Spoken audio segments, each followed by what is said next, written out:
Listen, babe. Welcome to Coco Caliente. Okay, so intro. So when we do our intros, right, and the intro topics to our podcast, recently I'd say the last like 4 to 5 weeks, 4 to 5 weeks, you have no idea what I'm about to say. True.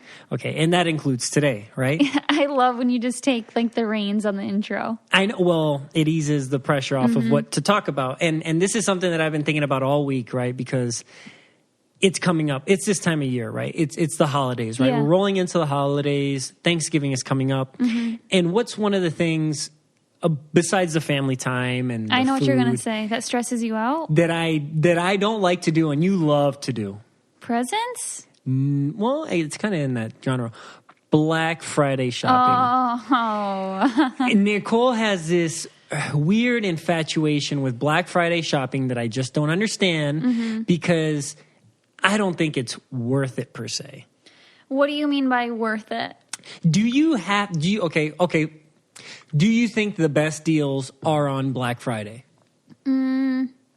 Okay, I do love the deals, Okay. but I love the chaos even more. You love the chaos. So you like to go to the brick and mortar store and do the Black Friday. Because that's what I mean. I remember the first time I moved up here and it was Black Friday and you're like, oh, Yeah. we got to go to Walmart. Okay, so over the years, Black Friday has drastically changed. I love it because it used to be it was a tradition with my mom, and stores didn't used to open until like 8 a.m. Okay, so you'd line up outside and you would go in the stores and they would just open the doors and you'd flood in. Well, now they do this thing of like opening at midnight, the deals start a day before, and it's just not the same and it's not as fun. So I don't necessarily love the chaos, but it's more of the feeling of a tradition with my mom, I guess. Yeah, because a lot of people mistake the fact that Black Friday has the best deals. Although there are really good deals on Black Friday. Yeah. Like the week before and actually the day before Black Friday is actually the best shopping days. Yeah. And online is even better. Yeah, I think you argued that Cyber Monday is better. Yeah. I online shop, though. That's all I do. Given the area that we live in, we do not live close to shopping areas at all. Even a Target, it's over an hour away. So if I can actually just go shopping and then find some presents, I love buying presents for people and like feeling like I'm getting a good deal, even if it's not a great deal. And I love looking at the ads and being like, okay, we have to get this, this, and this. Okay, team, like this is what we're going for. And like someone waits in line and the top 5 make it here. And it's fun. And it's kind of hilarious because I do get crowd anxiety sometimes, but not on Black Friday. Black Friday, and I remember going with you and like, oh, you got to stand right here. Make sure you grab this, and oh, we're over there. We got to grab that. There's this deal in the pay, and I'm like, oh my gosh, I'd rather just pay more and not have that. See, and I hassle. would absolutely not. So let me hit you with some statistics. Okay. In 2018, the average spent per shopper was about $1,007 Per shopper? Per shopper, right? $1,000 and some dollars? That's a lot of money if you think about it, because that's per shopper. That's a lot. Which put the total spent on Black Friday at $717.5 billion. Yep. It's so easy. It's so easy because. That's but you know insane. what? I already have a list of things that I want. Oh my gosh. Such as a pair of shoes that I'm dying to have, but they're like $200 and some dollars. And I'm just like, Nicole, you're trying to be budgeting, okay? Well, I have them all, like the links saved, and I'm hoping that all these things go on sale on Black Friday. So I'm waiting for them. And if they don't, I probably will purchase anywho. Maybe. So Maybe. Black Friday itself is the best day for online deals. And this says for TVs, tablets, appliances, and jewelry. Yeah. Right? And then the days from Thanksgiving through Cyber Monday capture 20% of all holiday online shopping. Oh, okay. Yeah. And then I have a couple statistics Well, once here. we get children, I feel like there's a lot of great toys, even at Walmart, for great prices. Like giant easels with art products. I mean, I bought them for myself before because they just look fun. Craft kits. So I think if you have kids, I feel like the kid doesn't like, you know, when you grow up and you're like, okay, I just want a really nice pair of shoes and I want this, and they might be more expensive. But as a child, it's more like, they want tons of little gifts. Yeah. So it's good for children. Well, and so another statistic about toys themselves is that 75% of the most popular toys were bought online on Walmart.com. Yeah. And actually, those are good like a week before. Like, so it just like depends. I don't know. It's just funny for me when people like Black Friday shopping. Oh my God. And you see in like store, like if you just YouTube that, people are like fist fighting for like TVs. I think I have witnessed a fight in Victoria's Secret one year. Isn't that crazy? But Is it really worth it? No. Yeah. Like, oh my God, this is the last TV. Remember that movie? Remember that movie with Arnold Schwarzenegger? About the toy? Yes. And that's like the ultimate like fight over a toy. Literally. Oh man, I forget the name of that one, but I know exactly what you're talking about. Yeah, it's like that. Gosh, I don't know. Everyone's like screaming it right now. I know. I can't remember it, but I loved that movie. Because he turns into the toy itself, like for the parade, for the Macy's Day Parade or something like that. I can't remember the name of that one, but yeah, that was a good movie. But anyway, that's just something that I thought about because I don't think and also I'm not a big shopper, right?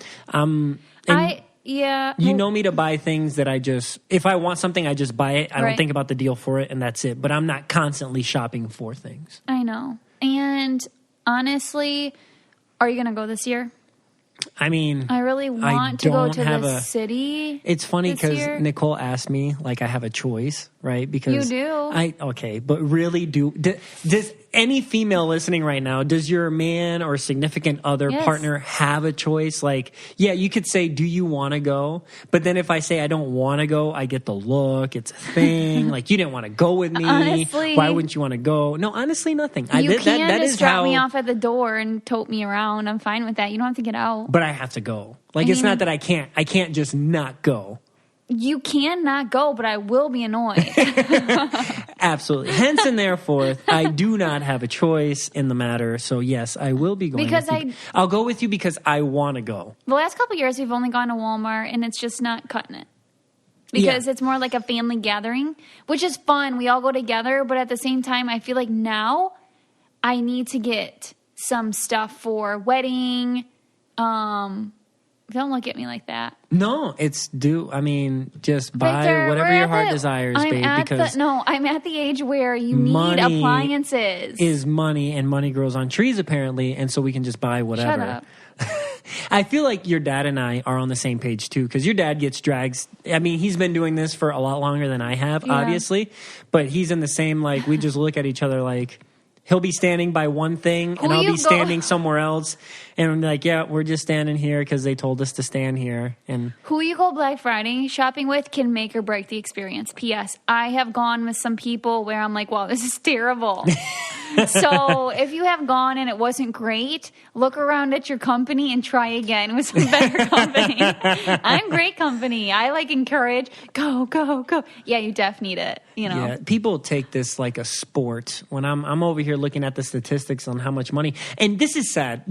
Okay, so if you think about it, $717.5 billion. How many people do you think actually had the money to spend for that? Or was it plastic money that they have to pay later? Coco Caliente is brought to you by Noom. What if you could use one program for all your health and weight loss needs? No more hunting for training apps, workouts, or calorie trackers and meal plans. Plus, add a goal specialist and a community of members to keep you motivated and accountable.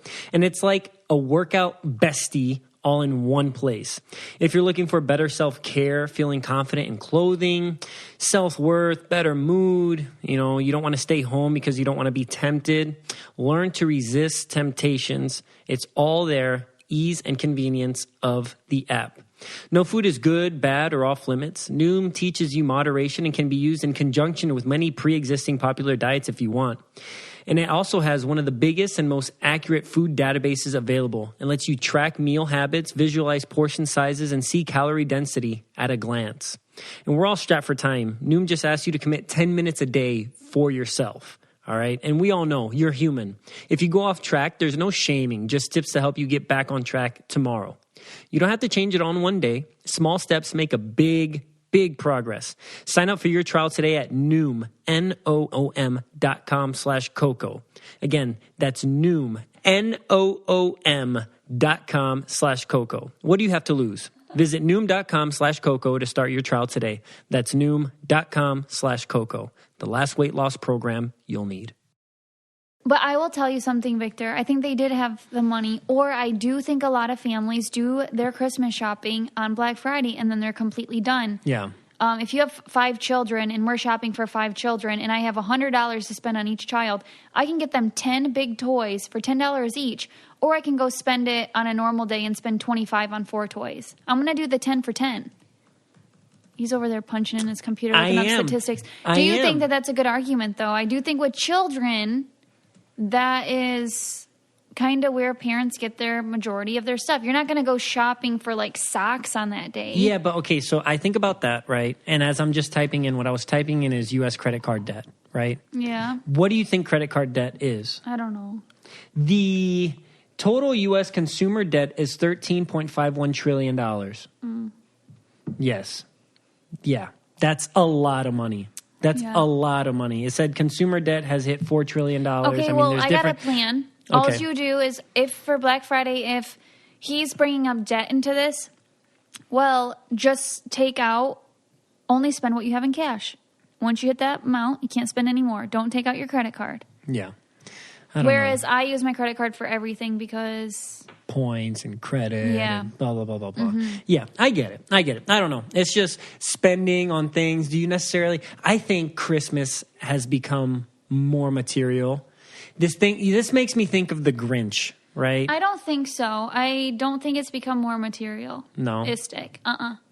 I think it depends on per family maybe, but this year we decided to tremendously cut back. Yes, and Victor I really did appreciate that. Victor and I are each only getting one gift for each other and going to fill a stocking. We're still doing the stocking thing? Yeah, but just like... I know, I'm kidding. I'm kidding. Okay, Vic. And even for my parents, we would spend way too much on each other. Yeah. And it would just like be trying to outdo the last year of like, what am I going to get? So this year we just agreed to spend $100. On the couple. No, so $100 on my mom, $100 on my dad. So but like $50 each of us. And they can only spend the same. My mom's like, I'm your mom, I'm going to spend what I want. But whatever. It's just a way to help us all, especially when we're planning a wedding. And for sure. And no, I don't know. That just... Maybe it's not that we're making it materialistic. Maybe it's the companies that are selling this thing, putting ads out there and making you think that you have to buy the things but you really don't have to buy it. And we can get into some weird... I think it's every single day, though. With the internet, with Instagram, I am online shopping so much. It's disgusting. I actually started budgeting. I think I said this before, but I started writing down every single thing that I'm buying. And a lot of it is bullcrap. I don't need it. And you, like you told me, materialistic things don't make you happy. And they make you feel like you need this shirt. You need these pants. You need this. When on all reality, I have a closet so full that I can barely open the door. I don't need that stuff. Yep. So I am going to try to cut back because it's like all the pressures of staying on trend, staying... It's a nationwide thing. Everybody falls into that trap for sure. Like, do you really need this? And even for kids, like, if you're not doing it for yourself, maybe you do it for your kids. Like, I need my kids to have the best outfits, the best this. And that's great, but, I mean, if you can do it, do it. Reusing clothes for your next kid is not that bad of a thing. You're saving money and you're setting yourself up for the future. We can go into a deep philosophical discussion about all this stuff and how it means to people and what it means to I don't know. But... we'll stop it right there because we have 2 guests. We were on their podcast. Yes. And now they're going to be on our podcast. Who are the guests today, baby? Jamie Otis and Doug Hehner. They are a couple that got married at first sight. They were on the TV show Married at First Sight, and they literally got married at first sight. And I want to dive deep into that because that really intrigues me. And wasn't she on... She was on The Bachelor as well, I believe. Yeah. I have to, we have to dive into that as well. And I know that fertility was something that they were struggling with, and they are pregnant now, so we can get into that as well. It's something that we're interested in. And they do have a daughter, so, yeah. Yeah, this is going to be a good interview. Hope you guys enjoy. Is this Coco Caliente? Yeah, it is. Welcome to Coco Caliente. I've been practicing my Spanish. Oh, yeah? Really? Rosetta Stone at its finest. So, ¿tú entiendes español? Un poquito. Oh, wow. Yo también. Hey. Nicole es la única que no entiende. Not me. Es muy fácil. No. I've been telling Nicole no. she has to say buy no. No puedo, that's what you're looking for? No, I don't think so. How do I say that? I forget. Oh, yo no sé. No creo. Yo no sé. No sé o No yo no creo. creo. I don't think so. Creo que sí. Okay, Okay. people, let's get back to English. Okay, yes, I agree. So thank you guys for being on the show. We really appreciate it. Especially we had such a great time on your podcast. And so we feel like now is a great time because we have so many questions, and congratulations on your pregnancy. But Thank you. we'll get to that later. We want to start out from the beginning. So Jamie, you were on The Bachelor? Yes, I was eons ago. Okay. Can you just elaborate on that? I honestly, I didn't know that until recently. Really? Yeah. Okay. So explain. So it's funny because I feel like a lot of people who know that, and they've honestly been following me since then, which is crazy. And then there are people who are like, "You were on The Bachelor? What?" And it's really funny when we just read this article that it was the silliest article that Us Weekly posted about our sex life essentially. And I was like, how do they must have watched my story. But they're like, The Bachelor alum. And I'm like, really? The Bachelor alum? That was 10 years ago. I'm surprised they even use that. But yeah, so I was on The Bachelor when I was 23 and I was just a baby, and I really did not feel like I belonged there because these girls are all so successful and beautiful and come from great homes. And I literally lived in a trailer park and I had custody of my two sisters. And I was I was like, I don't know how I ended up here, but of course I'm going to go. How would I say no? Yeah. But I was like, I really don't belong here. This isn't for me. I did not feel like I belonged there, but it was fun being a fly on the wall and, being able to watch behind the scenes of The Bachelor. It was pretty intriguing. Who was The Bachelor? It was Doug. You're being really loud. Sorry. Yeah, Doug, can you cool it, please? I'm trying to record a podcast here.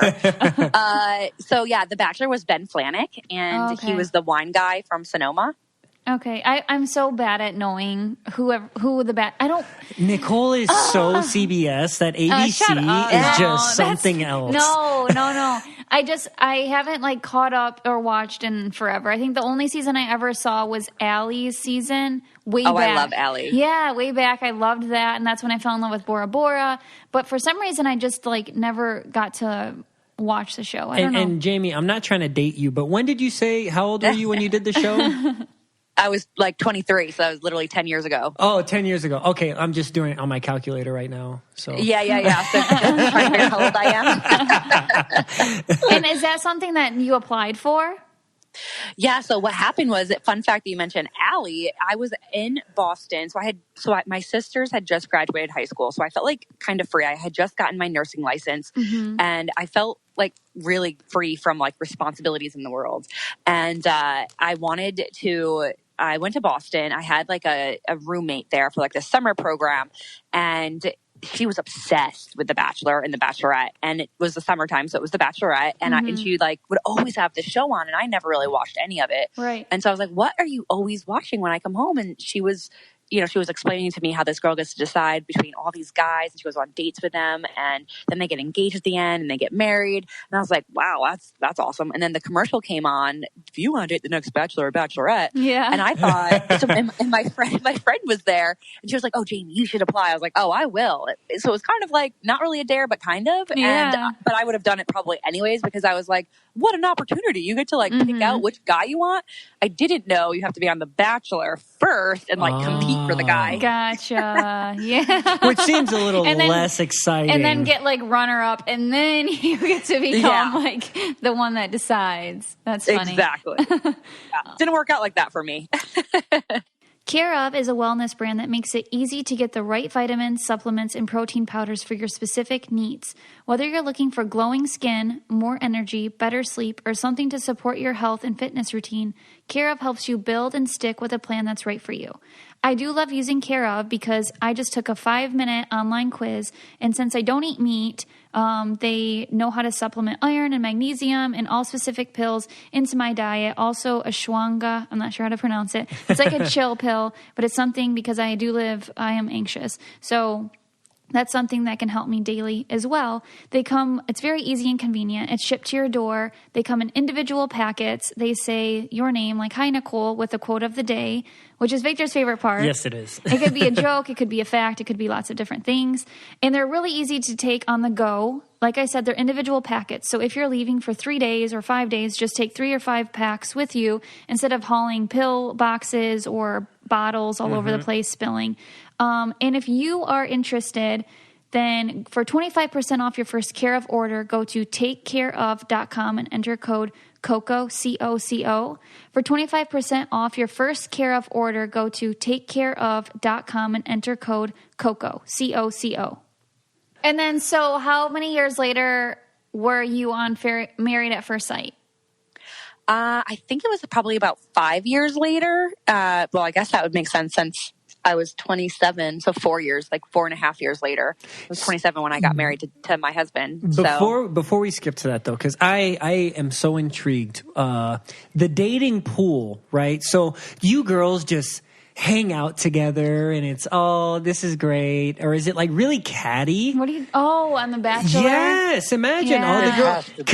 It has to be catty. Girls don't play nice with girls. Yeah, it's crazy. Even girls that are friends, like if they get mad at each other, it's like a lifelong thing. Stealing your man is just not a good thing. So you're all stealing each other's man first off. Just please put me in that environment right now. I want to know what it's like in there. Oh my God. So it's pretty much just like you said. At first, everyone's like really friendly and happy and sweet. But then the minute the first girl gets and also the first impression rose, like that girl automatically has a target on her back for sure. Like no doubt about it. She has like a bit of a target on her back. She definitely stands out. Everyone's like, whoa, like this girl, he obviously already likes. Oh, she thinks her poop don't stink. Yeah. Yeah. Well, and then like every other girl is intimidated by her. So they're not necessarily, they're like fake friendly to her. And that was kind of the theme it was Lindsay Cox on my season. And that was honestly kind of the theme throughout the season. She wasn't, she was the nicest girl, truly the nicest girl. And she, and I think people were friendly enough to her, but they definitely like would look at her and judge her and just like wonder why did she get that first impression rose? Because no one saw her entrance. So no one knows what they said. Everyone else on, watching it back gets to see all that. But we're like, oh, so what did she do? And then we hear through the grapevine, oh, she came in on a horse. And we're like, oh, so where's your horse? Like the poor girl definitely had a target on her back. Legit high horse, right? Oh, you came in on your high horse and everybody gives her the stank face. Yeah, exactly. But then, then when the first date gets handed out, then now that girl has a target on her back. And so it's like whoever has like the most recent date, everyone's just kind of like, kind of just staring at. But all the other girls are kind of bonding because none of us have gotten that kind of time with him. So we're all just like learning about each other and chit-chatting. That's so and then weird. Further into the season is when it gets like there's definitely cliques that form and it gets really catty. And you never know who to trust because like you think that the girl is your friend, but then she might say something bad about you behind your back on camera or to the Bachelor. So it's a high intensity type of show. And then comes the alcohol. Yeah, there's alcohol. Literally, they serve it breakfast, lunch, and dinner. Like you can be wasted 24/7. Yeah. Wow. Oh, 100%. Yeah. Lindsay Lohan, mean girl style. Yeah. What I didn't know was that they take away all phones and any contact with outside life. So these people are just kept with just their thoughts, just their lives, just their alcohol. Oh, yeah, marinate, simmer, think, pissed, all that. How long is it to film a season? So it's 2 months, and they tell you that ahead of time. And by the way, you don't get paid to be on the show unless you're the top 4 girls. No way. But a lot 100%. of people become influencers out of this. So do you think now that's kind of more of the goal of like, I don't really want to get the man, but now that social media is so big, it's like I just want to last long enough to be able to get more followers? Right. Probably. I'm like, man, that was a missed opportunity for me. There was no social media back when I did it. You could have been popping on MySpace. All right. It could have been. I guess I could have been. But yeah, total missed opportunity for me because not only did I go on there, I totally made a fool of myself while I was there because I was just like so awkward. Thank God you did. Yeah, so awkward. I was like, this guy, like, first of all, I thought, I wasn't necessarily attracted to him at first. And no joke, I was so young and naive. I was like, oh, I don't want to hurt him. If like he's really into me, I don't want to hurt his heart. He's dating like 15 women. You don't want to hurt his feelings. God. Yeah. And they're like models and like come from like millionaire families and like all these things. And I'm like a girl from a trailer park. Oh, I don't want to hurt him. A bunch of wasps over there, and you're just like the pleasant bumblebee, just like kind of. But I do have to say though, like I've hung out and I've met with a lot of different bachelor people, and I feel like they didn't have that experience per se on their season. Like Jade and Carly, I don't remember. I think they're on Sean Lowe's season, right, Doug? Oh, I don't know. We had Jade. We had Jade on. Yeah, we did have Jade on. And they're like really good friends. And so, I don't think that my season was just different in the sense that there was this one girl, like the main character was like the villain because she's the one who wins at the end. And I kind of liked her, which was like the bad way to be. Like if you liked her, then like you were not in with the rest of the girls. But I didn't know to like her or not to like her. I didn't know what to do, but she never did anything bad to me. So I was like, I guess I like her. Like, I mean, I'm not going to just hate her because these girls hate her because you can tell that the Bachelor's into her. But seriously, like, who are these people that would just on a reality show to get married? Yeah. Oh, yeah. It's literally.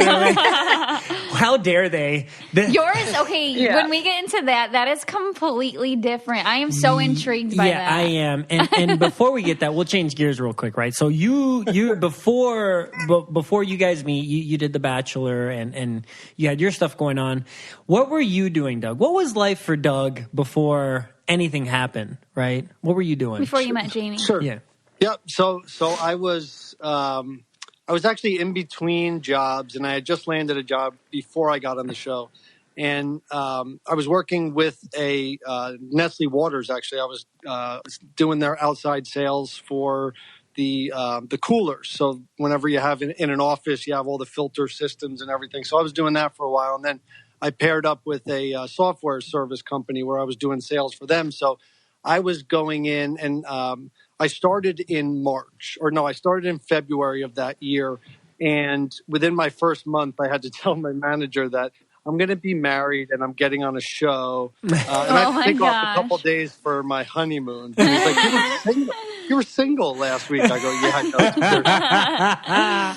That's crazy. I think that they had, I had put my name on some random reality casting website because I tried out for a couple shows like Wipeout and some of the Survivor type shows. Okay. So I think I was in a database, and it just turned out that I had split up with this girl that I was kind of seeing. And by the time I got the voicemail saying, hey, are you single? Are you in New Jersey or New York?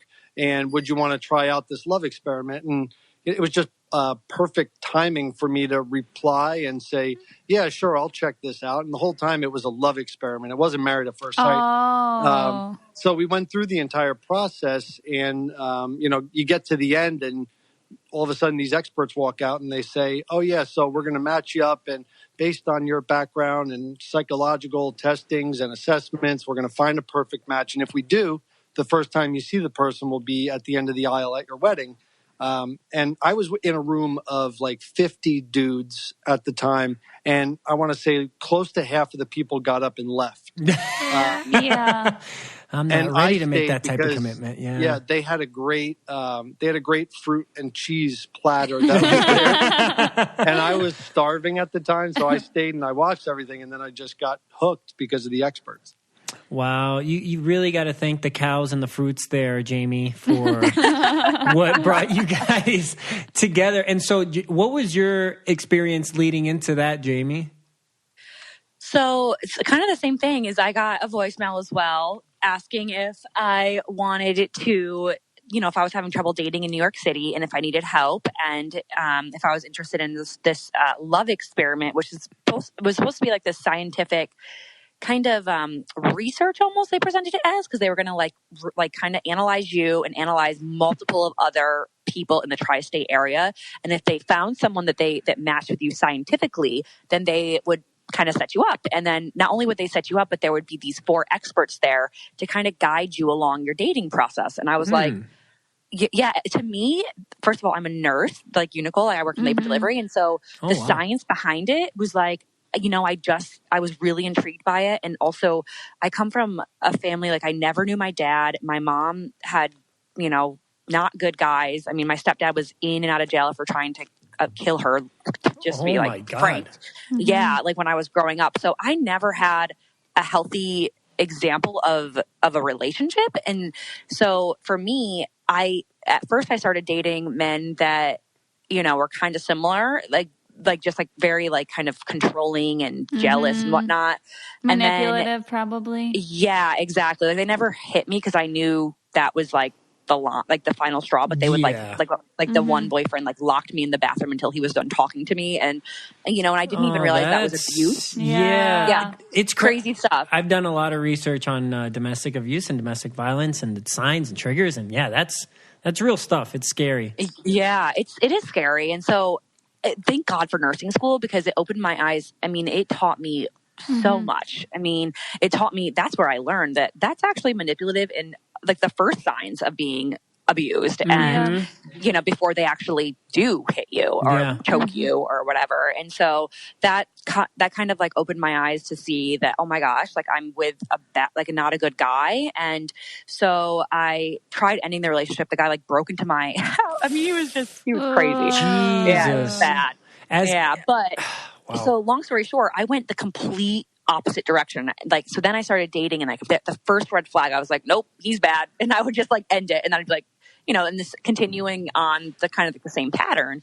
And so, so when they presented that there was going to be experts kind of there to like help guide us, and like, it was like psychologists and sociologists. And I was like, oh my gosh, this is what I need in my life. Yeah, I that's need perfect. I like felt like I needed some sort of guidance. Like when, like, I mean, I knew that I was jumping out way too fast, but I didn't know how to stay in and trust. And I definitely sucked at communicating too, because I wouldn't tell them I had all these like, all that baggage, you know, that's so embarrassing. Yep. So to me, it was like, wow, you're going to help me. And so like when I was on The Bachelor, I didn't really share anything about any of that. Like none of the girls knew I lived in a trailer park and I had custody of my siblings, because I was so embarrassed by it. But, you know, fast forward to like, I don't know, 3 or 4 years later, when I'm doing Married at First Sight, I realized that it was so important to be just so honest. And because I obviously was honest to the producers, they came to my trailer. I had to be honest.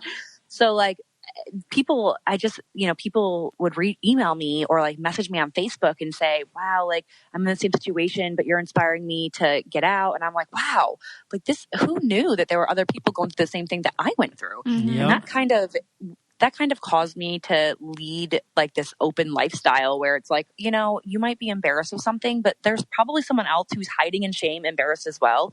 And there's no reason to be embarrassed, because there's, you know, like if you're trying to better yourself and do better for yourself, then that is something that's admirable, and you should be proud of that.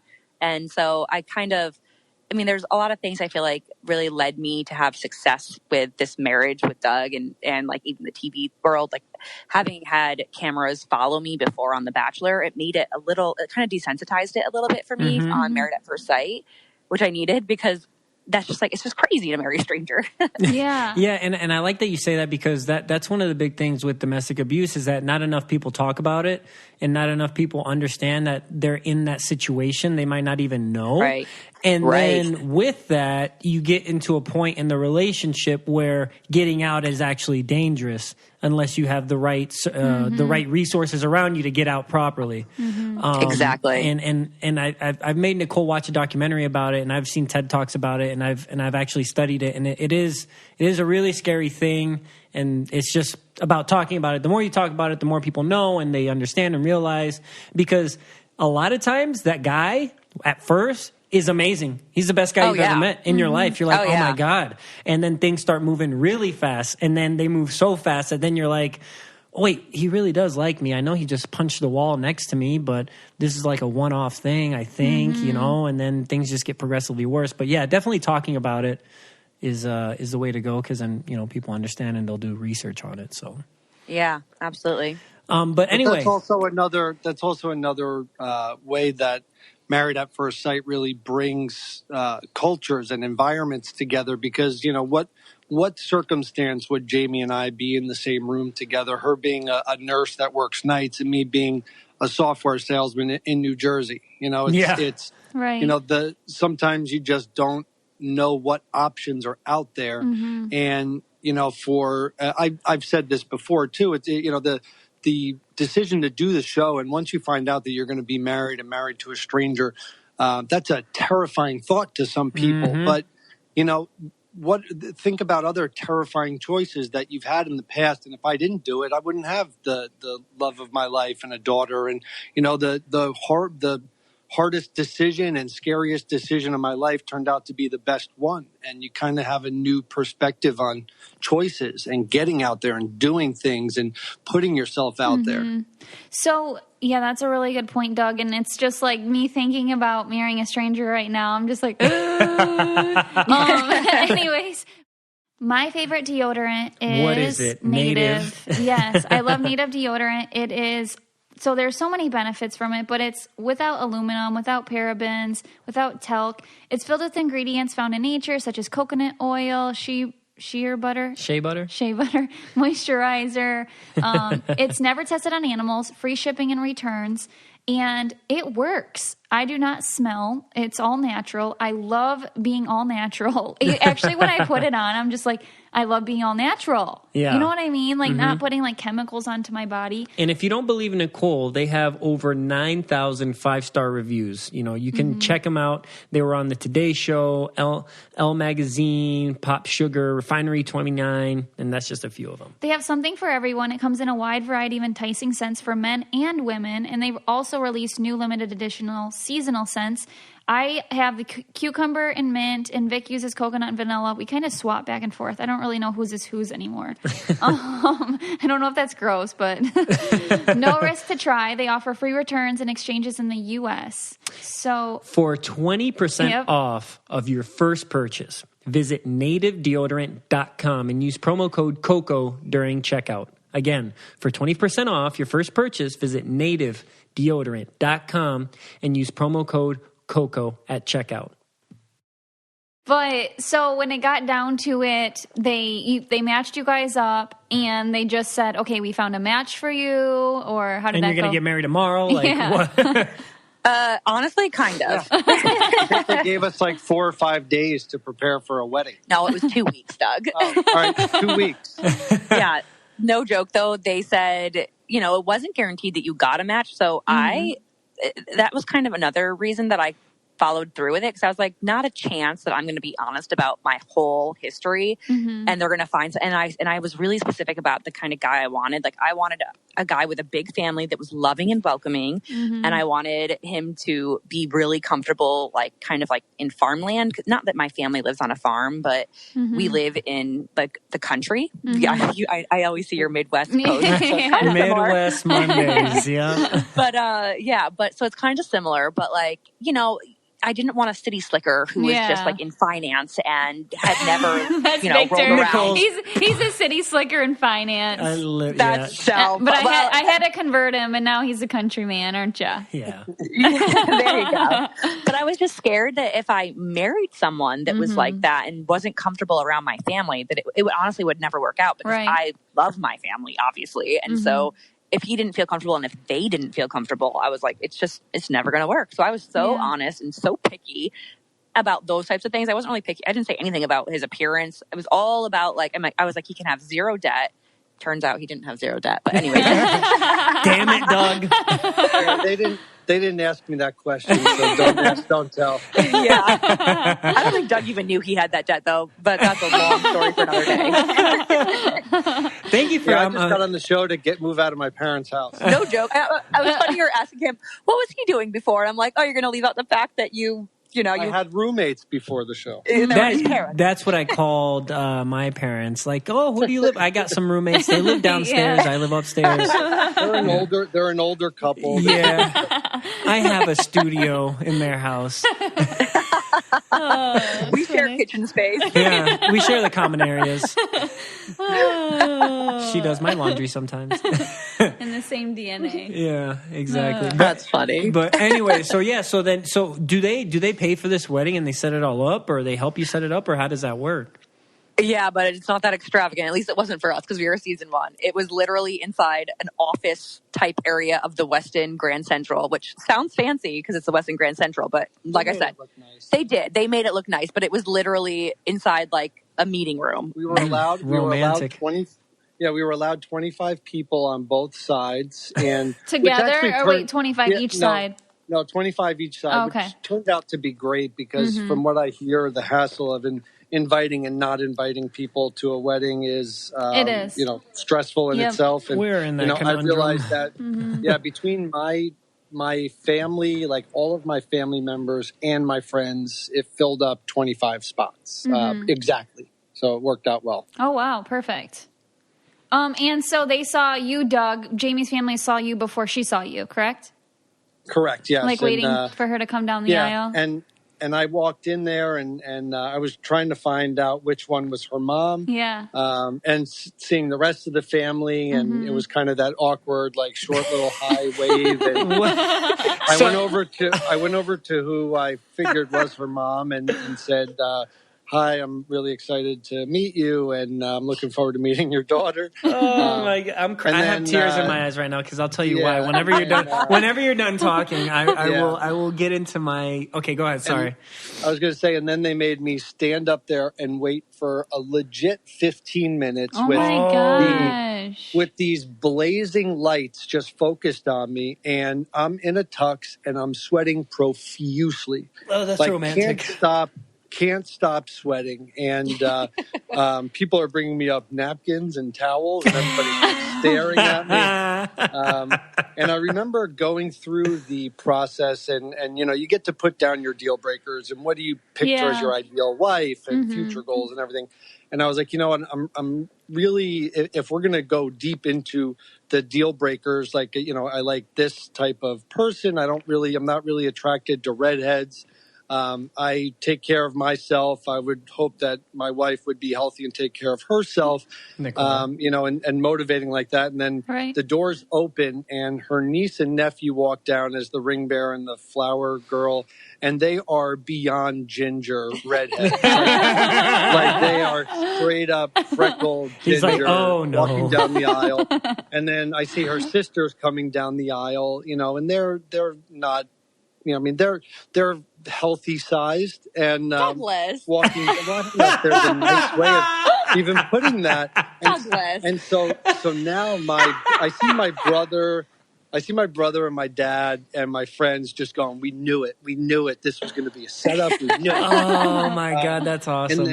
And then in walks this angel of a person that looks nothing like any of the side of her family.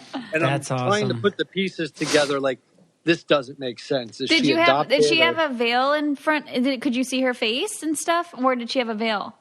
No, she had the veil wasn't pulled over her face. So I meant to do that. Yeah, I meant to do that, and I forgot because I feel like that's like you should in that situation because it's like you don't know. Like I can see you can't see me. You'll see me when I get closer. Yeah.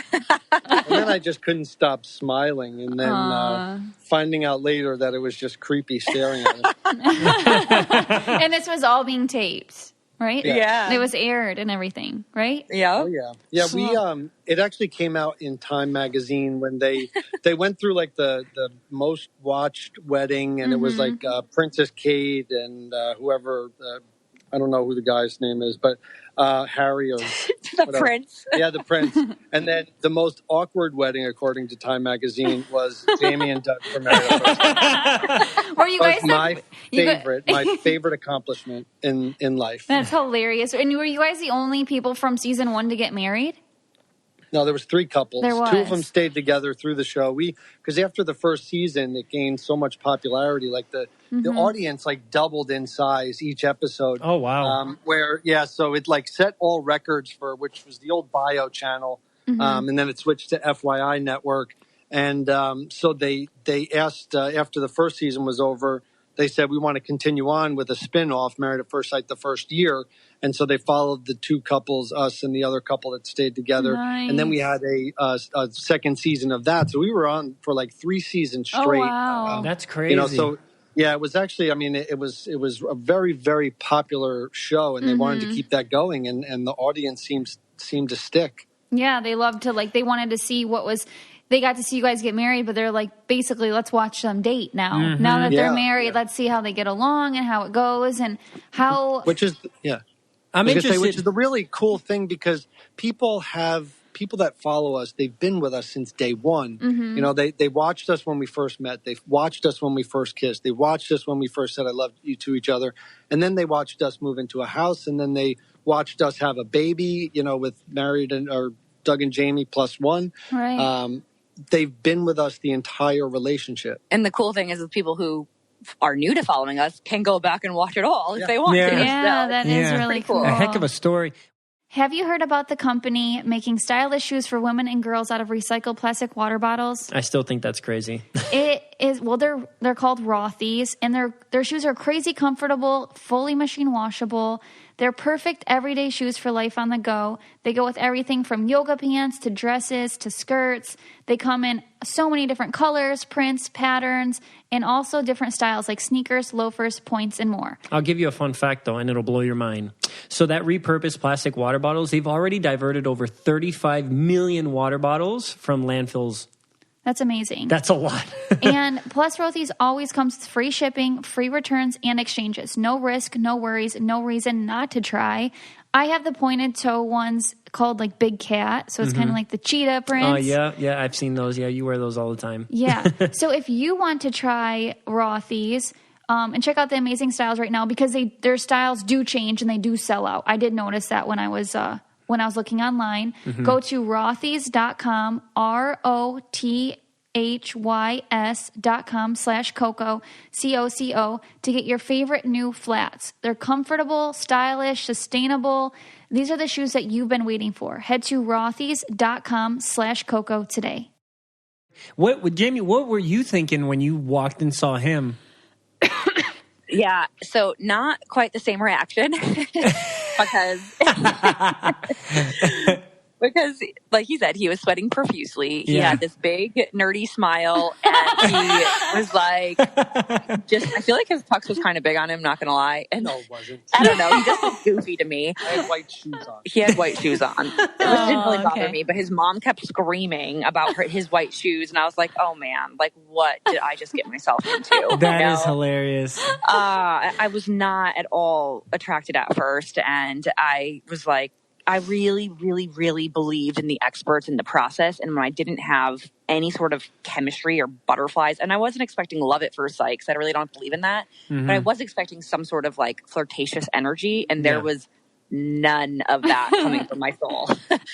And so I really believed in it. And so I really felt like I made the worst decision of my life. I really felt like this was the wrong idea. What was I thinking? What did I think marrying a stranger was smart? Like, that was so silly of me. And and I literally had like a panic attack. And like, as soon as we got out of like the wedding, you know, I just like smiled throughout it. And I was like, I'm not going to be fake and pretend that I'm like so in love with him. That's so weird. Like, please don't make me do that. Like, I kept saying that to the producers. I was like, I just can't pretend. Like, this is all so weird.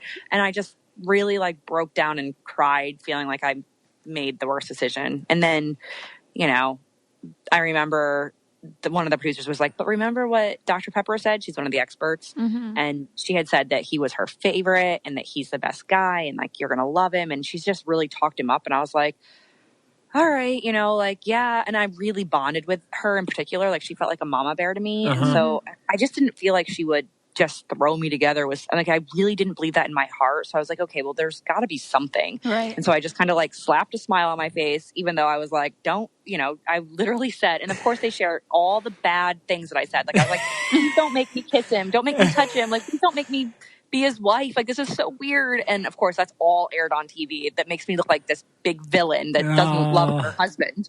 Oh, people hated me. So what were those first interactions like between you two? Was it like, were you, like you said, were you just did like you guys playing first nice? off, did you guys kiss when they say like, okay, you mean I'll kiss the bride? Like you did kiss, right? No. No? Definitely not. Doug leaned into it and I just gave him the cheek because I was just... I read the situation Yeah. and I knew she wasn't going to do the mouth. So I put my cheek out there and we did kind of a European. I kissed both sides. Oh, okay. Yeah, okay. That's classy. And I feel like that's kind of... Warranted? Yeah, I feel like that'd be normal for any couple, no matter how you're feeling for getting married at first sight. You know what I mean? You would be shocked though, Nicole. These couples now, like full out, like you would just be shocked. I'm like, really? Like you're really like? I mean, I know how you met. Like, that's a lie. That's a lie. They're playing it up. Yeah, but Jamie's never had a one night stand before. Yeah, me neither. And I've never kissed a stranger in a bar. I've only kissed boyfriends, and I think there's like certain people that are just like, I can't. Like, I couldn't, even if they're my husband.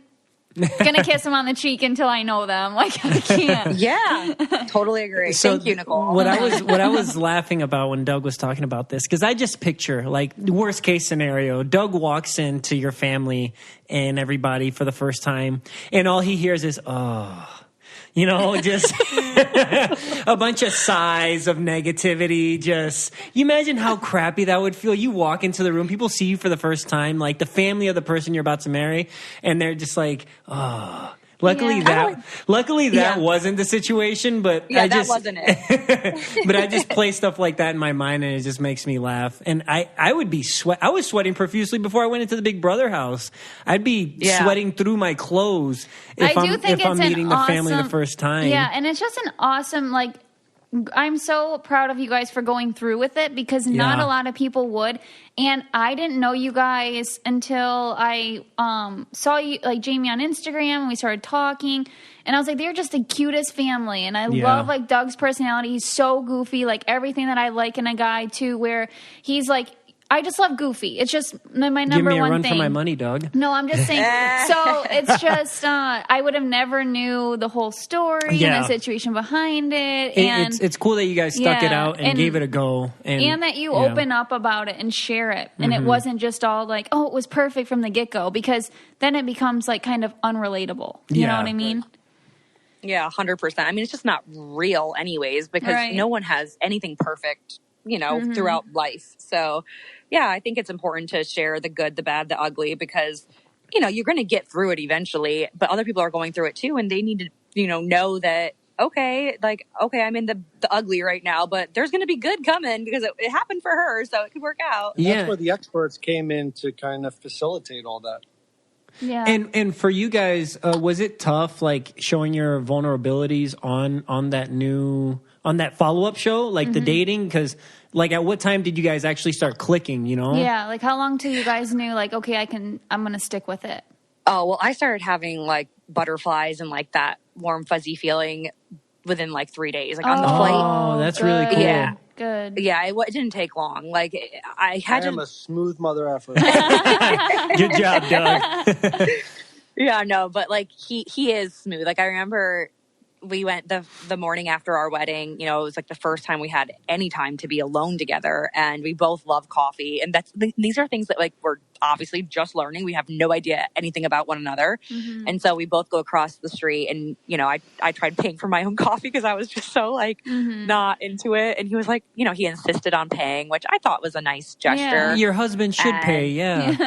Yeah. And so, and just small things like we went to the courthouse to like finalize our. Is she okay, Doug? Oh, sorry. Our daughter just started like choking. It sounded like. Oh, no. But anyways, we went to the courthouse and no, she's fine. We went to the courthouse and like signed the license and all that jazz. And I didn't have a dad on my side because on my birth certificate, and so they questioned that and they thought that was really weird. And so they like took me into the back, and I was like, this is so awkward to have to explain like so fast, even though I didn't have a dad at my wedding. So I guess, he already kind of had a hint. Yeah. So so then after we got out of the courthouse, there was like it's New York City. So there's a vendor on every street corner selling flowers. And he just went and got me flowers. And I was like, wow, that was nice. And like something as silly as like, it was cold. It was March when we got married, and my nose always drips in the cold. It's like so embarrassing and so gross. But I apparently had like a drippy nose, and I didn't feel it because my nose was like numb. And he said, oh, you got a little something? And I was like, oh, thank you. That kind of stuff, all of that. I was like, oh, he's just a nice, normal guy. And he also didn't dress like a city slicker, he literally wore a hoodie to like the courthouse, and I was like, oh, he's not trying to impress me, like he's just so normal, like I really liked that, like it just made me feel so comfortable with him.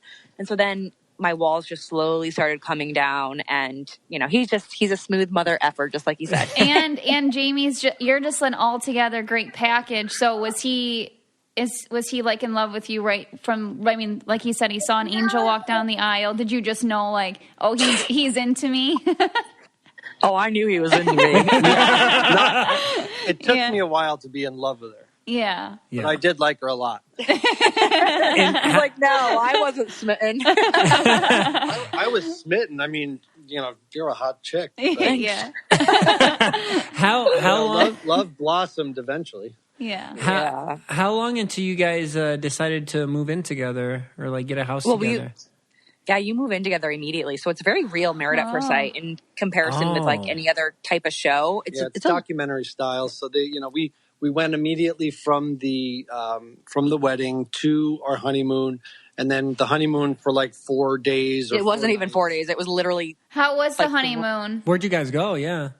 We went to St. Thomas. It was beautiful. It was very short-lived. Mm-hmm. Yeah. It was beautiful. It was very short-lived. is like the best place in St. Thomas. Yeah, that's the hotel we stayed at. It was like a bed and breakfast, and they catered to us. Like they were just so they catered to any guest they have. They're really awesome. In touch with them.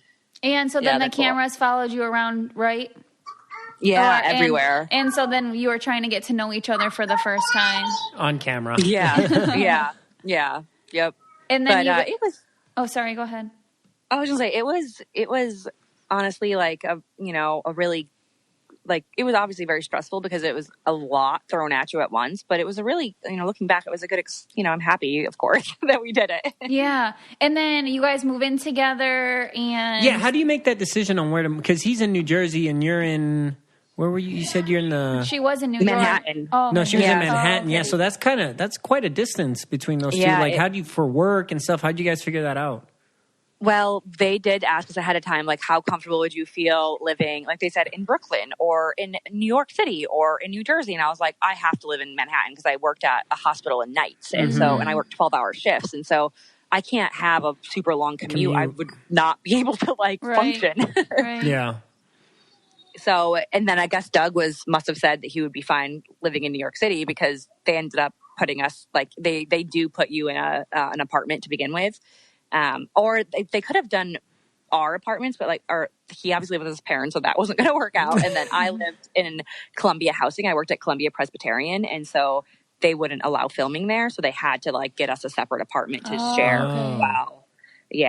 while we were filming. But then as soon as our experiment was done and we decided to stay married, he just moved into my apartment in New York. And then pretty soon after that, I mean, he had a terribly long commute. It was really, really rough for him. And I worked 3 days, 12-hour shifts. So I worked 3 to 4 days a week. Mm-hmm. He worked 5 days a week, and it just didn't make sense. I'd be leaving for work when she'd be coming home, and I'd be coming home, and, she'd be leaving for work. But it was actually, it worked out to our favor because, we were strangers as it was, but while we were going through everything, we weren't forced to be with each other, all the time.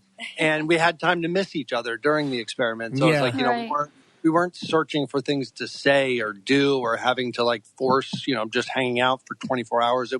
We had time away. And that's how the show was set up. They're going to film us before and after work. They want to get as much real life as possible. Oh my God, they filmed us like all the time, which I can't complain about because I know you guys were filmed literally 24/7. Yeah, but like, yours was like for 3 years. Yeah, that's a long time to be filming. And the camera's like right there, you know? It's not like it's in the walls. Yeah. Oh, you know what? I have literally never watched Big Brother, but I want to go back and watch your season in particular because Nicole, like, I don't know. 16. I was on 16 and 18, and Vic was on 18 as well. But I'm more likable on 16. Okay, well, I want to watch them both. Because one of the producers for the show, I host this show called Married at First Sight Unfiltered. Yeah. And one of the producers for that show has been like her lifelong dream, apparently, to be a producer on Big Brother. Oh, really? And she loves you. She absolutely loves you guys. Tell her to say hello. That's cool. I did see that you're doing like a show. I didn't know. Do you have to fly? Is that in New York or is that in LA? That's LA. So I fly out to LA literally like 8 times a year. But it's kind of fun. I get a lot of miles, so it's okay. Yeah. That's cool. But yeah, she loves you guys. And I was like, I have to go back and watch. Like, I want to see how this all formed. I know. Now I want to go back and watch all your stuff too. Did you, okay, wait, I have a good question, but I wanted to think, I thought I had a question before the question. But real fast, how would I watch? This is not about. You're I'm fine. sorry, but like, how would I watch it? Like, is there a way I can watch your guys' like your episode or your season or whatever? Yeah. Like on. I know CBS All Access has it, but then I think you'd have to pay like $6.99. Yeah, so same with like Hulu. Hulu will have. Oh wait, Hulu has it. Yeah, Hulu has Big Brother on it. Yep. Oh, so it has both your guys' seasons on it. I think it should. I'm almost positive because I know they had Amazing Race because that's where we saw Amazing Race. CBS shows. They're on YouTube, but that's kind of not the best quality. That's always wonky because it's like someone stole it and put it on YouTube. Yeah, we do not. Coco Caliente does not condone stolen material. But I did disclaimer.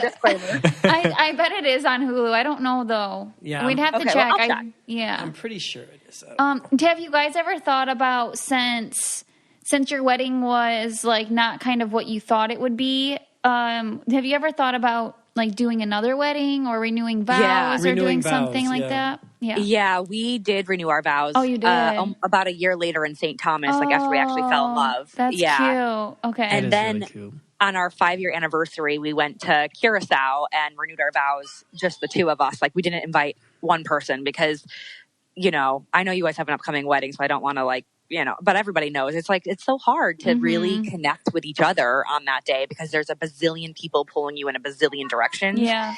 And so this, it's just a vow renewal for just us. So on the 5-year anniversary, we just went 100% by ourselves. We had my in-laws, keep our daughter just so we could kind of reconnect and look back at how, we're so crazy lucky that this whole journey worked out for us. And the experience. Yeah. So, yeah. And I wanted to propose properly and get down on a knee and buy her. There you go. Yeah.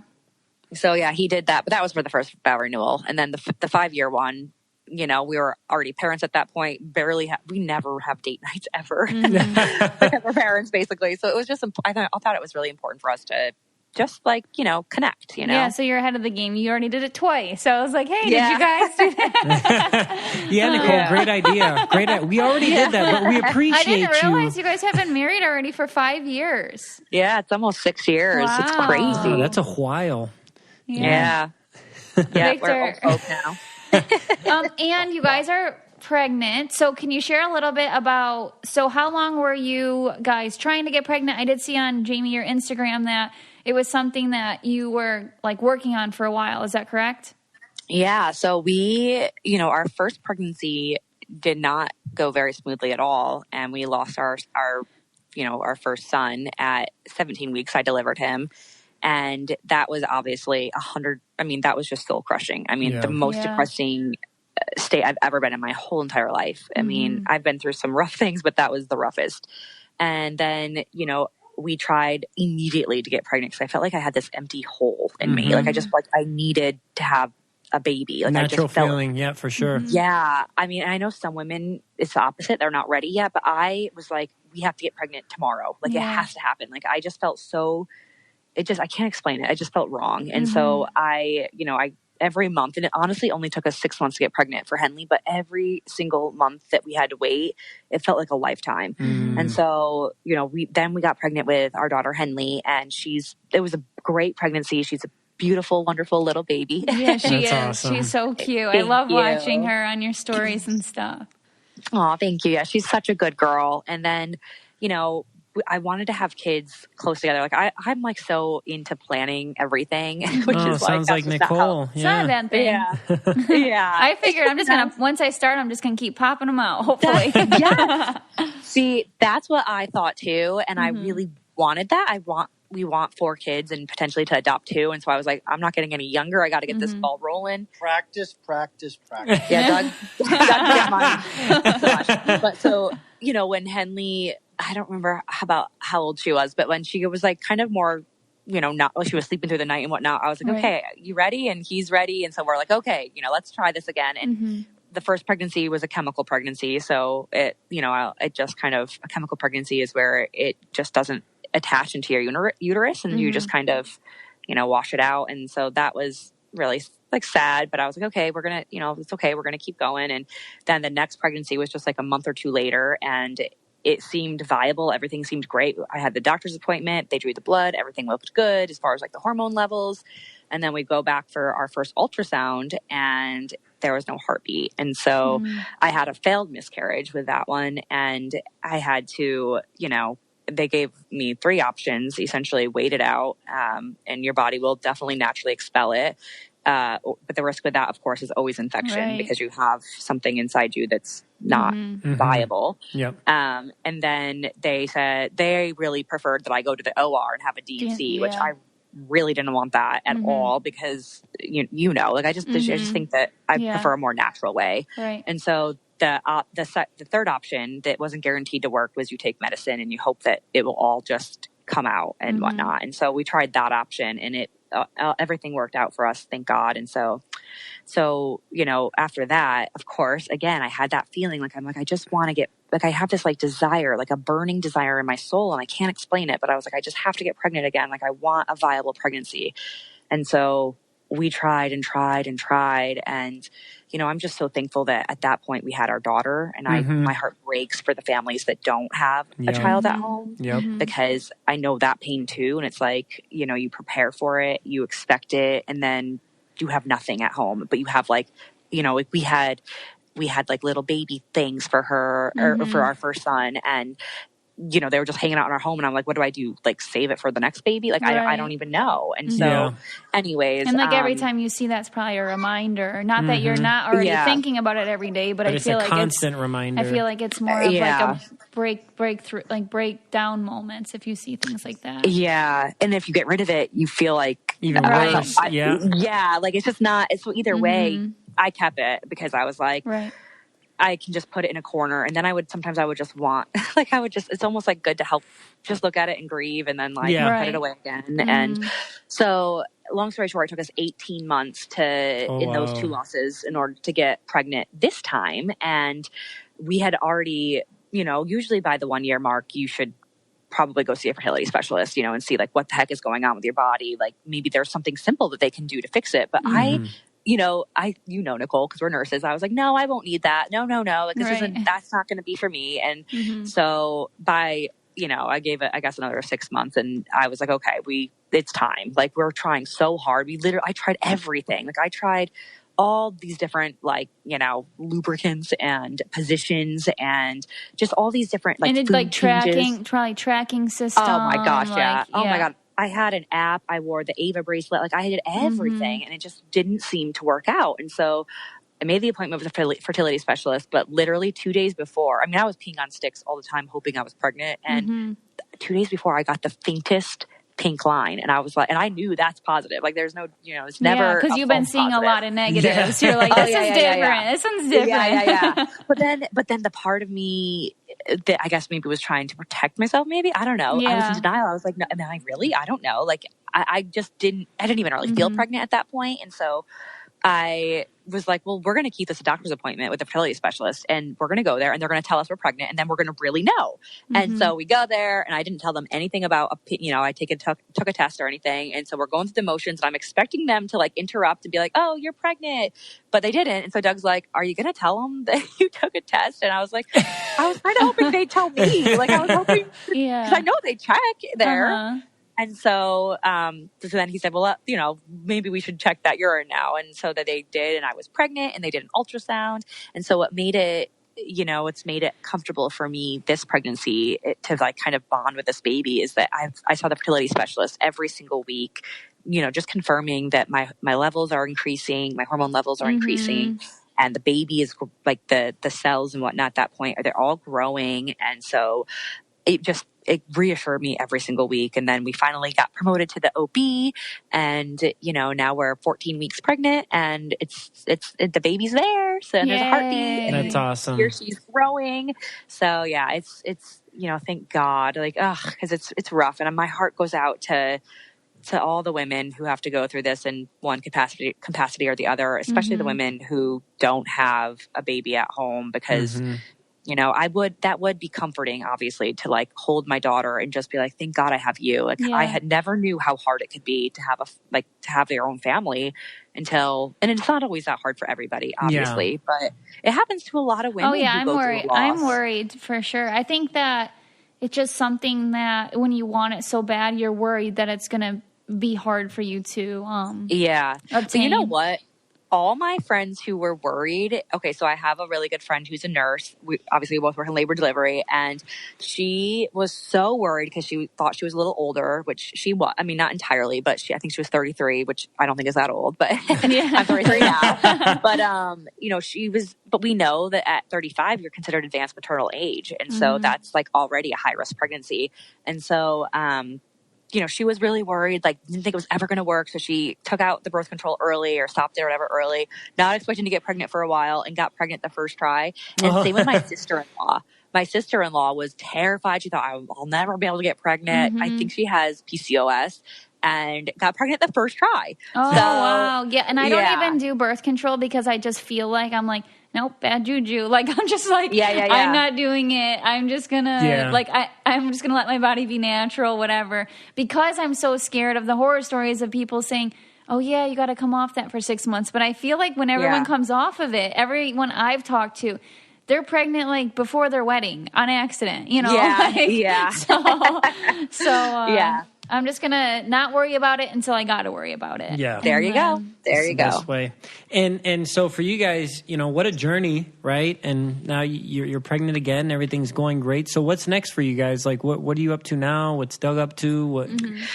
Yeah. So, we host our podcast, Hot Marriage Cool Parents, and we love it. You guys have been on it. We loved you guys.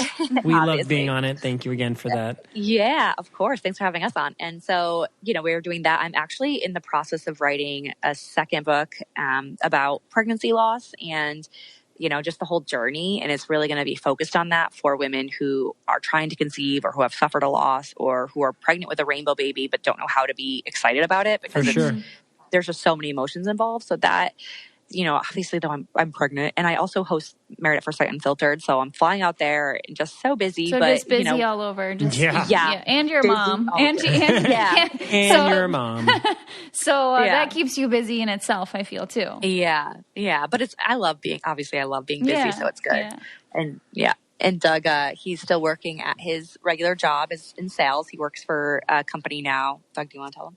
Yeah. It's in software sales, but I'm fortunate to where it's a job that I can work from remote sometimes too. So that's I'm awesome. I'm able to be around and still work my job and be a dad and come home. And it's just sometimes it's nice, and I miss like going to a job and leaving it at the job. Do you know what I mean? Like Jamie definitely can't do that. I feel like I can't do that. But Victor can also do that, and it's just kind of like, when I was a nurse, it was stressful sometimes, but I could just all right, my shift's over, I'm going home. Yeah. Oh my gosh. I couldn't agree more. Like, oh my gosh, I couldn't agree more. Yeah. It's like every week, our weekends are our busiest, and like we've been trying to get you guys on. You're so busy on the weekends, we're so busy in there. Usually that's when people have downtime. It's like, nope, that's our busiest time. So exactly, because we're together.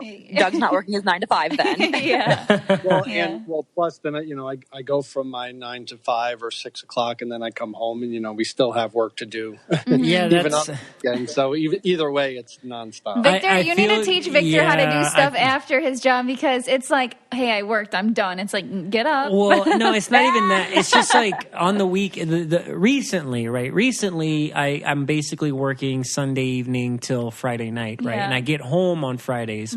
And then Saturdays, we have the podcast. Or You get sometimes home it's late on Friday. Yeah, So. and then sometimes it's Saturdays and Sunday podcasts. And I'm like, oh my God, when am I going to get a break? And then I'm just like, hey, can you do one, like, can you just like put your freaking clothes away? And he's just like, nope. I'm like, oh my gosh. Like, you need to do other stuff on the weekends. But I think we'll eventually get there, get in our routine, especially when we have kids. When I'm actually home during the week. Right now it's just a specific situation that has me gone, Sunday through Friday. So, but yeah, so it's working out though. We understand. We can relate very well. Yeah. You know what? I feel like you got to work hard, like super hard in the beginning, and then it all pays off in the end. Yeah. But I'm like, when is the end? Like, when does it start? Yeah, I know. It's fun. Yeah. So Jamie, where can people listen to you, find you guys, follow you and Doug, all that jazz? Yeah, so we are on Instagram and Facebook and Twitter and all the things. So I'm at Jamie and Otis, and Doug is at Doug Hehner. And then our podcast is Hot Marriage, Cool Parents. And we just kind of pick on ourselves about not having a hot marriage and not being cool parents. And it's, you can find us on any platform to find that podcast. And we're also on Instagram for Hot Marriage, Cool Parents too. All right. Awesome. Thank you guys so much for joining us today. We really appreciated having you. And it's a totally different episode than we've ever had before, which is super for cool. Sure. Yeah, different. Oh, that's awesome. Thank you guys very much. All right. You guys have a nice day. All right. You guys too. Okay, baby. So now we're going to transition into. She's mad because we just did a back and forth about the weird or normal. She's like, I can't think of one. Well, let's not do one. She's like, well, our listeners like it. All right, then think of one. I'm trying. Well, while you're thinking of you guys, if you have any weird or normal, this is a good thing. This is what we should be doing more often. What you're doing right now. Yeah, if you have any weird or normal ideas. Yes. Please send them my way because drop them into our inbox. I think of them during the week and I'm like, oh, I'll remember it. And I never freaking remember it. So yes, please send them our way. Also, shirts are out now. Our merchandise is out now. That's another thing. It's online? Yeah, this comes out Thursday. It's out now. Oh, okay. Victor, yes. You just gotta ruin everything. I don't ruin anything. She's just mad at me. And I'm trying to put my finger on it. Why? But anyways. I'm not mad at you. I'm hungry. I know, me too. She's hangry. I'm hungry too. We're almost done. But Spanish word of the day. Actually, Spanish phrase of the day. Oh, right? It's just 2 words, right? Okay. It's 2 words. It relates to this episode specifically. Should be very easy. The easiest one you've ever had. It's so easy. Oh my gosh. I hate when you say that. Babe, it's so easy, okay? Primera vista. Primera vista. Please say it how I say it. Primera vista. And I shouldn't have to ask every episode to say it how I would say it, by the way. Well, it's Spanish. It's a Spanish word. Right, it's one word or it's a phrase? Spanish words. Primera vista. Prime means prime back in the day, so something with old. No. Vista kind of sounds like fiesta, but not quite. So not at all. What show were they on? Love at First Sight. Okay. Married at First Sight. It's First Sight. First Sight. Mm-hmm. See? Back in the day, first prime. I could have gotten that. That you were not. That's not. I could have totally gotten that. That's literally not the road that you were going down. Like, back in, I was thinking like cavemen days. Yeah, go on. Tell me more. Tell me more about that. All right. I'm going to think of something weird that you do right now that's annoying me. Okay, go ahead. Don't worry. I'll wait. And so you guys know, I'm going to have to pause it right now so she thinks of something. So when we come back on, it's because there was a pause in between. No. I'm going to pause it right now. Oh, my God. Okay, so we're back on. You should have left that on. I wish I would have left it on because as we're thinking about weird or normal, Nicole looks at me and she says, do you shave your toes? And I say, no. Do you shave yours? She goes, yes. Yeah, I do. I shave my toes. Why do you shave your toes? Because I get hair on my toes, and I feel like I'm not supposed to have hair on my toes. I do have hair on my toes. Yeah, you have a lot of hair on your toes. Okay, don't make it seem like I have like a brush on my toes. You do. Your toe is almost hidden. Is almost hidden? Yeah, it's so much. Nicole, that is the biggest lie I've ever heard. I do not have that. Quick. I'm not going to take off my sock and show you my toe. I don't have that much hair on my toe. I have normal amount of hair on my toe. Check the story for a photo of his toe. Okay. You're not going to take a picture of my toe. Why not? I'm not going to let you take a picture of my toe. Okay, never mind. It's weird. Do not check her story. Okay, so I didn't used to ever shave my toes. But then, I'm not a great, leg shaver. It's, once in a while. And it's like a forest on her legs. Yeah, because, no, it's not. It's really bad. She has to wear If I was in a competition I will join for leg hair growth in the shortest amount of time, I would win. I shave, and I expect not to have to shave for, 4 days. 2 days later, I got a lot of hair, so it's kind of I'll just wear pants. I don't really mind it. But then I shave it. Well, I got to this thing where I'm like, wow, I have hair on my feet. So I do shave my toe. The thing is... my big toe. Just the big toe. Just the big toe. Just the big toe. And then also on the top of the foot sometimes. It's weird though because you have blonde hair. So I don't even know how you really notice it because no, my leg hair is black. Your leg hair is black. Darker. It's not blonde. But it's still it's light. Yeah. You can definitely see my leg hairs. I think the only time I notice my toe hair is getting a pedicure. And then the person doing your pedicure is man, you should shave that. I probably shave my toe hair once every couple months because I forget. Why don't you thread it? Shush. Go to the eyebrow threading place and be like, hey, after you finish my eyebrows, I need you to hit my big toe. Hey, it probably could. They probably could. That is a weird thing. No, I think it's normal. I think it's weird. I mean, I don't think people admit it. Okay, maybe it's I am a hairy human being. Maybe it's normal for females. Maybe it's a female thing. I mean, I don't... If you don't... Because guys don't care. Yeah. We honestly, just in the summer, I really do care. Sometimes because you're wearing flip-flops all the time or you're barefoot? As long as I can't see it from standing up. I feel like then that could be kind of So from about 4 feet high, looking down, however tall you are. How tall are you? 4'11"? 4'2". No, I'm 5'2". Victor! 5'2". Well, okay. That's enough about toe hairs. You don't have to admit if you shave your toe hair to me. You're talking about me? No, listeners. Oh, yeah, because I don't shave them at all. I just don't... it doesn't really... Nicole, I'm not ashamed to say. Exactly. Nicole has no shame in her game, and rightfully so, because I think it's bad if you're ashamed of yourself. Yeah, and you can let it grow for all I care. For all anybody cares. Let your leg hair grow, let your toe hair grow, let your armpit hair grow, whatever it makes you feel good. I do know that a lot of people are doing that because it's something that they were insecure about when they were younger, and they're just letting it go, and I feel like that's a great thing. All natural. Yeah. Yeah. As long as you use deodorant, because if you let that armpit hair go and you're not using deodorant, it's just going to be a bad odor day. But...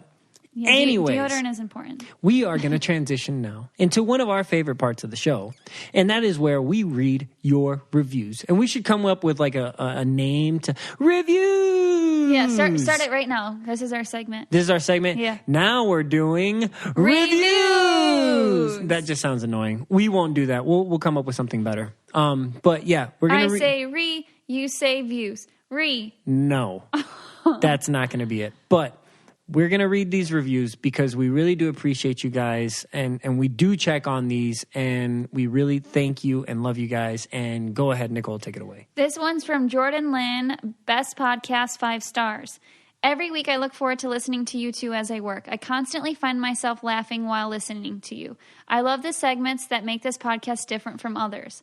Listening to Nicole try to guess a Spanish word of the day always puts a smile on my face. The Weird or Normal segment is so funny, and I almost always agree with Victor. Oh, yes. Gracias. I loved his story about the parking brake incident. My roommates always laugh at me for using mine. Thank you, too, for a raw and real hilarious podcast. I love telling my friends about it. Keep up the good work. You guys rock. Thank you so much, Jordan. We appreciate you. And thank you for agreeing with me. And thank you for telling your friends about our podcast. Yes. All right. So this one is called Family Favorite, 5 stars from Shanna something. Shanna. Oh, I'm stupid. Shenanigans. Anyway, I started listening since episode 1, and now my husband loves to listen too. We always put a podcast on our drive, and it's nice. It's so nice that we can listen freely with our 2 children in the car and know it won't be inappropriate for them. My daughter, 3 years, always asks to listen to Coco Caliente. Aww. I even hear her saying it randomly around the house. It's super cute. That is. Anyway, we relate so much to you both and find ourselves on opposite sides of the weird or normal. Opposites attract. Good luck with the wedding planning and Yes, they do. wish you all the happiness and adventure in years to come. Thank you. That's so cute that she goes around and saying that. Yeah, I can just imagine the little kid in the house just in the back. Now I'm worried that she's going to be worrying about shaving her toes. Should not Well, have she said that. shouldn't. What do you mean? She doesn't have to worry about shaving your toes. I know, but I said I shave my toes. That doesn't matter. Don't shave your toes, kids. Anyway, you can listen to this podcast anywhere you listen to podcasts currently, Google Play, Spotify, Stitcher, Apple Podcasts. And the best way to rate, review, and subscribe is the little purple app on your phone, which is the Apple Podcast app, if you have an iPhone, or find the podcast app on whatever phone you have. And you can also listen to us at www.cococalientepodcast.com. And you can also get our merchandise there, the new shirts with the new logo, the And the new mugs. mugs. Everything's on there. You're going to love it. You should go check it out. The shirts are really soft. P.S. I picked really soft shirts. And just so you know, as a disclaimer out there, we don't make really any money on the merchandise. True. We just do it for you guys. We figured that if you listen and you really like us, you'll buy the stuff because you like it. And, you know, we like having something there for you guys. True. So it's not like we're making any money really on those, but Right. hopefully you guys enjoy it. Just to spread the word, I guess. Yeah. And be like, hey, I'm part of the Coco Caliente Club. Yeah. Hey, I like that. CCC. Coco Caliente Club. CCC. And it's yes, yes, yes in Spanish. CCC. Yes, yes, yes, yes. Yes. That's a pun. Okay, we're going to play off that. We are going to play off that. But yes, thank you guys so much. We love you. Have a great night Adios. or day or morning.